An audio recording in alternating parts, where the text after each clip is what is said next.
Greetings, every Brick Dragon Hero fans! It is I, Director E, with a new movie review I'm going to do today. And all sorry, I tried to make an impression of a noble fairy tale warrior, but hey everyone, it's me. Yep. And you probably guessed it, I'm doing a movie review. And no, I'm not continuing off through the 20 through 11.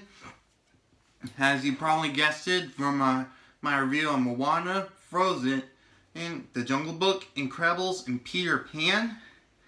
But no, I'm not going to be doing that. I am continuing it on the next month, but this time, this is episode 8, and this is going to be my first ever 2020 movie that I've been dying to see. Okay, then, you probably guessed it that I am going to mention I'm going to do this today. And you might be wondering, what is it? Well, with my talking like this from the first part, you might guessed it, for today's movie review is none other than Onward. Yes, I am finally going to do the review on Onward. Okay, so to tell you the truth, I kind of knew about Onward because I didn't know the name, but I did hear for a Suburban fairy tale world. But when I saw the teaser for Onward, I was like, dude, no way, that is super cool. That they just put in a fairy tale in modern day life. That's pretty impressive. And what was the cooler thing is that they feature Chris Pratt as Barley Littlefoot and Tom Holland as Ian Littlefoot. That is super cool. Yeah, I'm really impressed that they added in Marvel stars into the Pixar films. This is pretty crazy because you probably guessed it that Tom Hanks and Tim Allen was in Toy Story. Billy Crystal and John Goodman was in Monsters Inc. I don't know the name for Elastigirl, but Craig Nelson played Mr. Incredible, and there are a lot voices in Inside Out. That was really cool. And now here's Onward, featuring Chris Pratt and Tom Holland. Alright, before this review starts, this is my very first 2020 movie, and if you said those rules before, that would mean that you gotta follow those rules, because if you don't want to know what happened then you should do it. Okay, so before you continue this, make sure you pause me first like this. Then go ask a parent to watch it, or if you're old enough to take yourself to the theaters, go ahead and do that. And then when you're done watching it, then go ahead and check it out. Yeah, I was planning on doing this last weekend, but I had plans because of school. But luckily enough, thanks to the outbreak of that plague thing, I had no school. So, yeah. Also, of course, don't forget to subscribe, hit the bell, comment down below, like this video, and follow me at brickdragonhero.com. That's my Instagram account. And tell me what you think how you think of Onward. Yeah, I think it's pretty impressive. Because what I think about the lesson is, I think the lesson is believe in someone, even on your own family members. Okay, now let's start things off. Long ago, in an ancient land, there was a world filled of wonder, adventure, and magic. It was full of magic. A lot of fairy tale creatures use magic for special things like setting up fires, battling monsters, and activating the light. But there was a problem. the new invention came on, and there was the invention of the light bulb, and that forth magic faded away. Now it lives like this. Everyone just doing like sales, taxes, car driving, phones, that kind of stuff. Like how we're living. Yeah. And this picture shows off with Ian with off to go to school, and luckily enough today was his birthday. And he was hoping that he could invite his friends for a party which Laurel was setting up. But unfortunately his big brother Barley was a little bit of an embarrassment, because Barley, he wants the world to be back what it is. Yes, by using magic, but they had to face it. I should know, because Barley was the one who was protecting the ancient building that they're about to tear down, thanks to the police officer, Officer Colt Bronco, who had a little crush on Laurel. Well, before his dad passed away. How sad. So, when Ian went to school, he had a little trouble. He tried doing stuff that he made on his list. For example, tried to invite some friends over, try to learn how to drive, tried to at least fit in like how Dad did, but it didn't go so well because Ian couldn't just go through the driveway. He couldn't invite his friends over because when school ended, Barley came in to pick him up in the a little costume-like thing, like some kind of warrior-like. That made Ian so embarrassed that he decided to cancel the party and just decided to go home. I kind of feel bad for Ian. And while Ian was home, Ian is still thinking about the time that he really wants to meet Dad so much, but the problem was Dad passed away. Their dad had passed away when Ian was not born yet, and Barley was a toddler. So he tried to use the old recordings from his dad to talk to him. That is pretty impressive from his dad. I kind of forgot his name, but yeah, that felt nice for him. And then later that day, Ian was trying to fix up the sweater that Barley accidentally ripped, and talked to Laurel, saying that he really wants to meet him.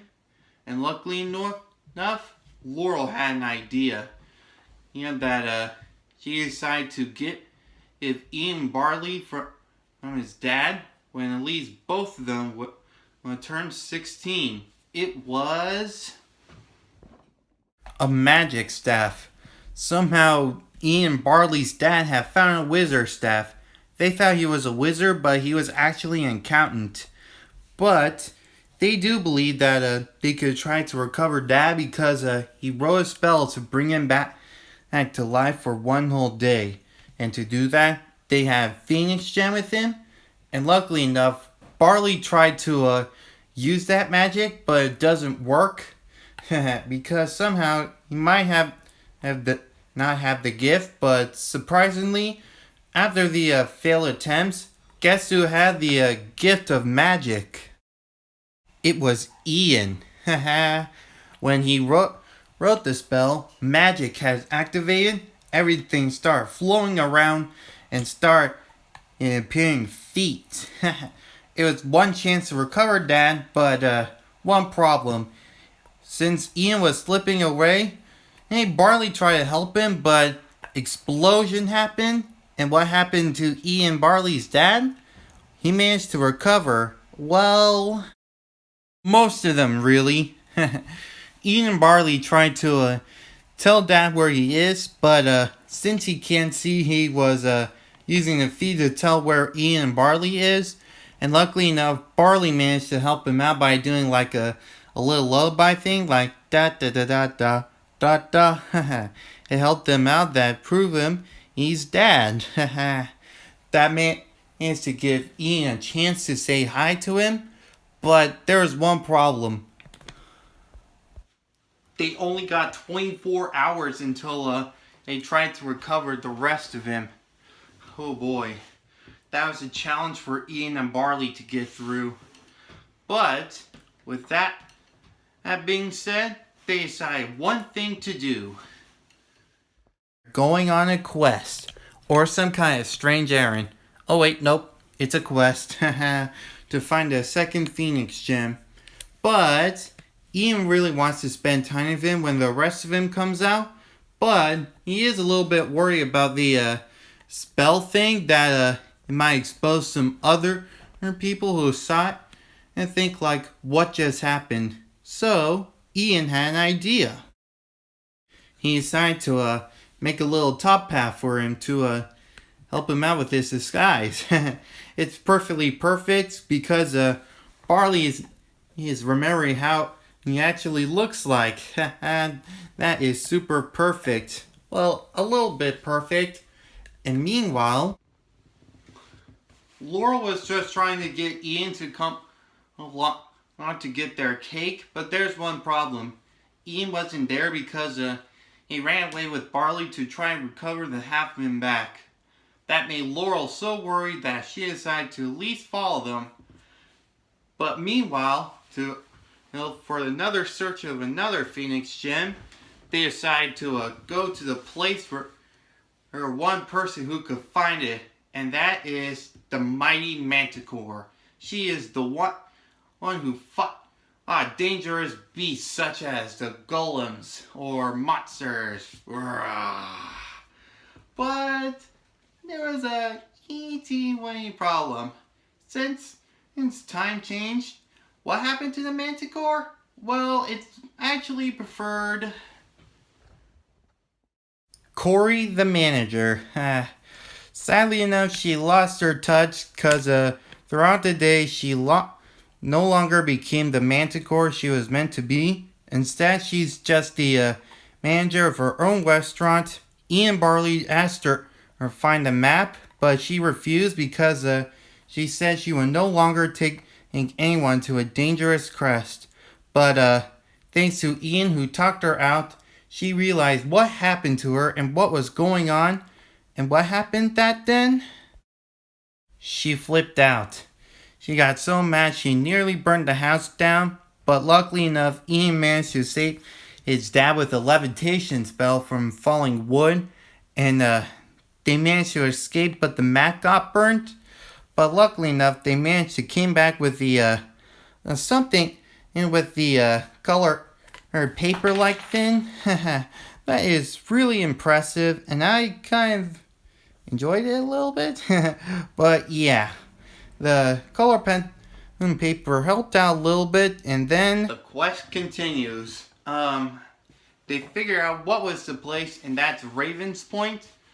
Barley suggested the way from the heart, but Ian suggested the freeway is a little bit faster and a little bit better. They kind of have a little argument, but Ian won and decided to take the freeway. And meanwhile, Laurel was just trying to find the boys and try to take them back home. Officer Bronco was wondering where they were, and luckily enough, she noticed fire. I don't have a fictional picture for it, but yeah, that's okay.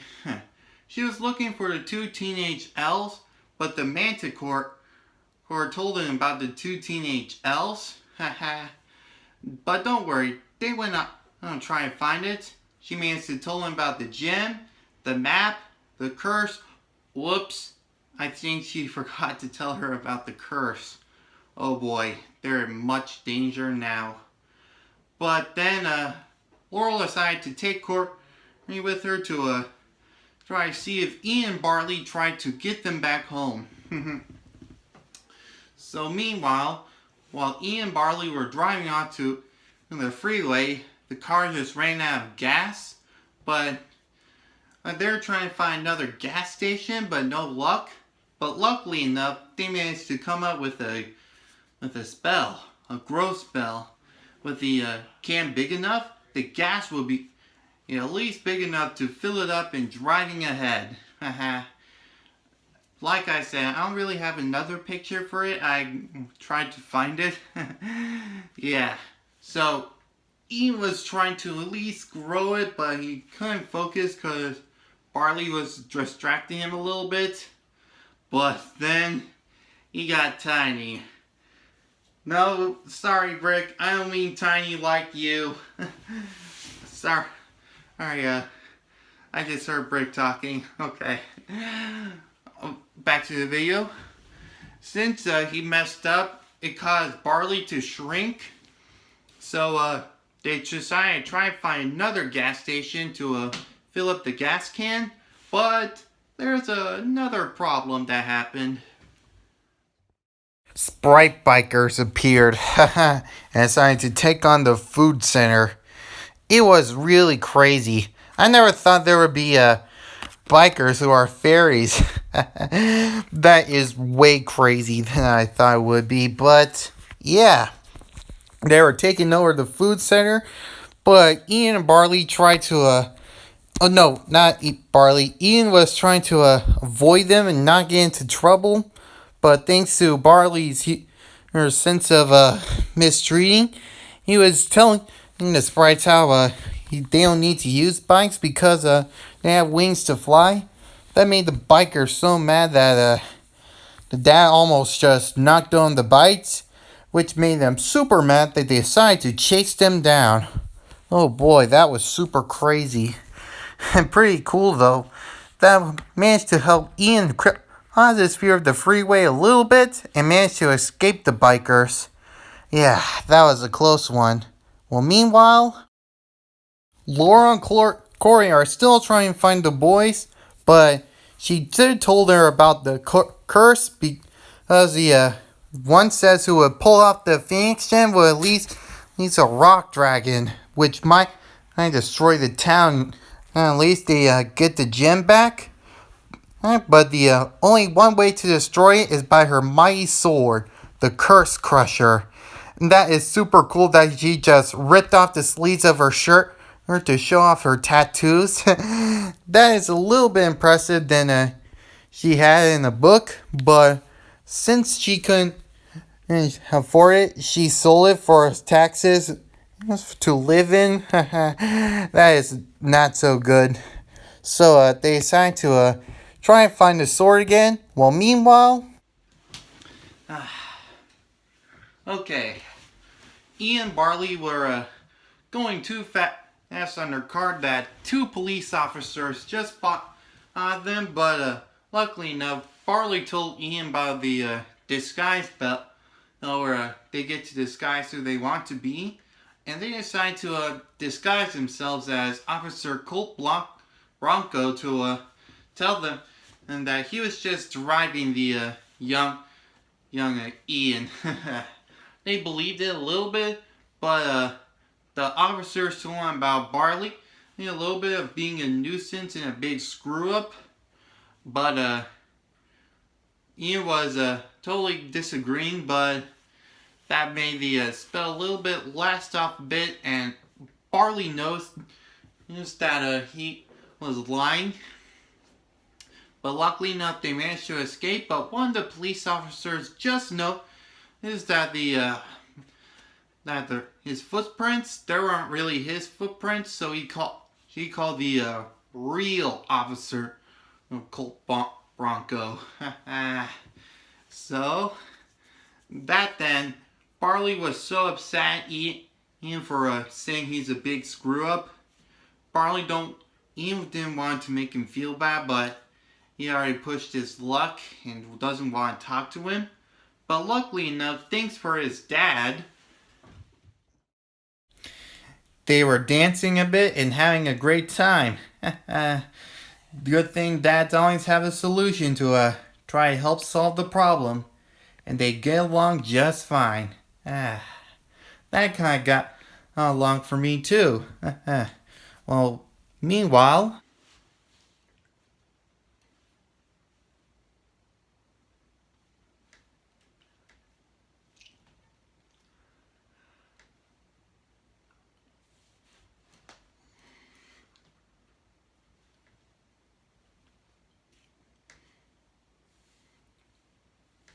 Oh, I think the part about the dancing thing just got inspelled to me to take away my voice.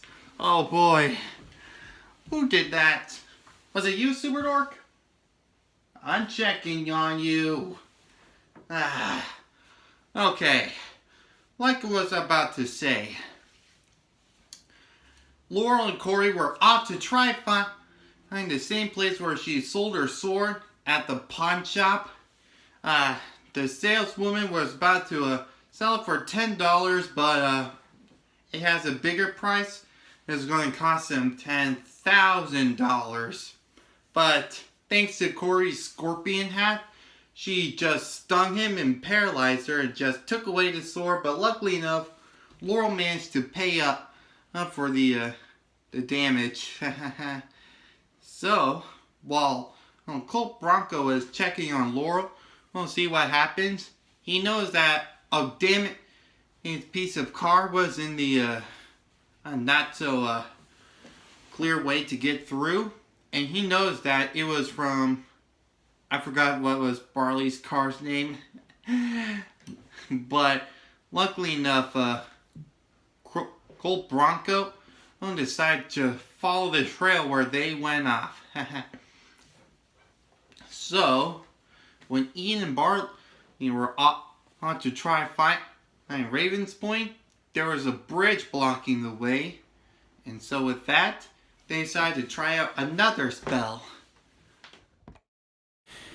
Barley helped Ian to cross the bridge from the endless pit with a spell that can walk over it. Ian was afraid that he won't make it, but Barley told him to believe it. And that it was a fail for the first time, but they managed to walk off and it was a success. Ian was great that happened, but half of the way the rope fell off and he didn't notice it until he was almost there, which made him almost fell off, but he managed to hold on to an edge of the cliff and climb up and build another bridge. Luckily enough, Barley managed to come through with the Guinevere. Yeah, I kind of got the name, but after they got crossed over, there was a problem. Colt Bronco had enough. He decided to take the boys home or else they would be in big trouble. But luckily enough, Ian and Barley just managed to make this a car chase. And the only way to get through them is by Barley's hard choice. Barley sacrificed Guinevere to block the entrance from the police officers. It was sad for Barley, but luckily enough, they managed to escape them and decided to just walk through Raven's Point. Yeah, and meanwhile, when they arrived, they decided to follow the cave where they are. They entered a cave where they could find the lost Phoenix gem.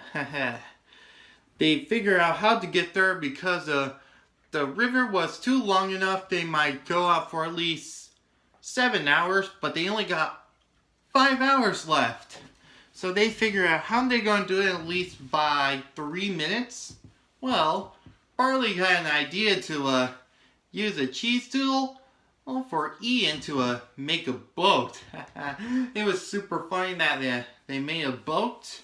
Well, meanwhile, Laurel and Corey were trying to at least try and find the boys, but thanks to one of the sprites, they crashed into the same spot where the license plate and part of the car thing from Guinevere just fell off.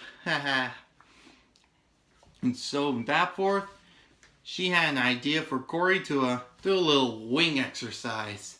Ooh, yeah. Well, meanwhile, Ian and Barley were trying to at least find a solution of where they could find it.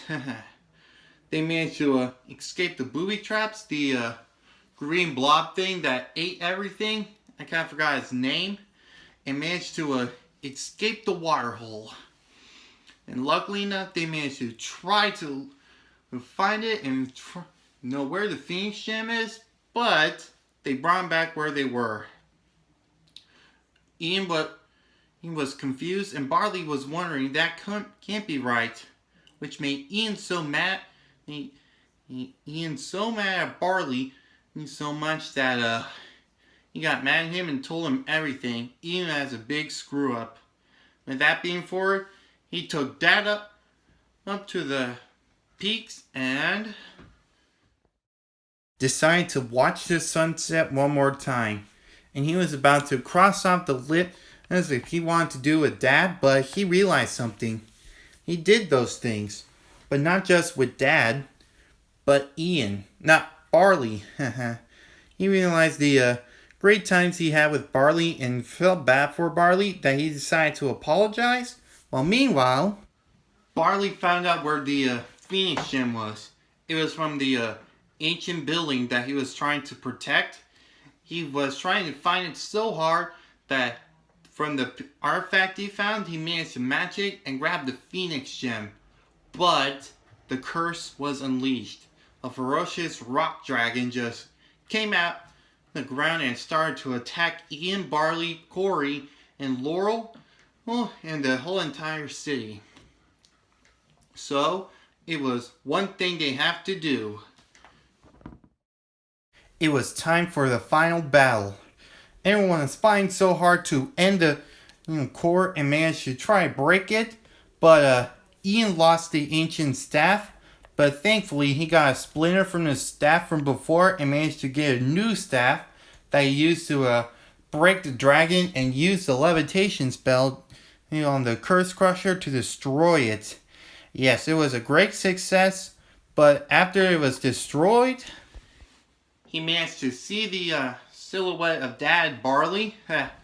They managed to reunite, but after Barley talked to his dad a bit, he disappeared because it was out of time. But luckily enough, Barley managed to get Ian out of the broken rubble and told him everything about that and what he said. And he also said to give Ian a nice big hug. It was perfect. It's always nice to do like a family bond. Yeah, I have a family bond with some of my other friends, but sometimes I don't really get along with them so well. But yeah, brotherly bonds are sometimes the best. And in the end, the world is now a modern day and magical land. Corey just got a new restaurant. Instead of being the manager again, she became the some kind of like a adventurous storyteller and cake slicer. Bronco and Laurel just got married, and since Bronco is a centaur and they can run up to 75 miles, he doesn't need no stinking car. He was bored to run. And that was super funny how he just let out his perfectly good mane. At least Bronco and I have something in common. We both got a mane. And Barley just got a new Guinevere. But luckily enough, Ian decided to add himself and Barley like a warrior stance. And luckily enough, Ian decided to go to a park with his new friends. But instead of just driving there, they decided to float there. And that is the story of Onward. The end. Alright. Before I end this video quick, I just want to say it was amazing. I really loved it. I know it may kind of have some few similarities of Shrek, except around Shrek 2, it was like around the ancient days of a fairy tale, but actually like a modern day life. But in Onward, it's actually like a fairy tale life in a modern day world. Yeah, I kind of have fear of a combination of fairy tale and modern day world, but that helped me conquer my fear. And I really enjoyed it so much that I decided to make Onward one of my favorite movies from 2020 so far. Don't forget to subscribe and follow me at brickdragonhero.com. Also, of course, another Rex Reacts video, a new show coming out real soon, along with Season 2 of Brick Dragon Hero, with the adventures, with the additional Toy Story characters, which I will explain about real soon. And also, of course, Thanks for watching. Have a brick day. Or other words, have a fantastic day. I don't know what happened. But yeah. I'll see you next time. Bye.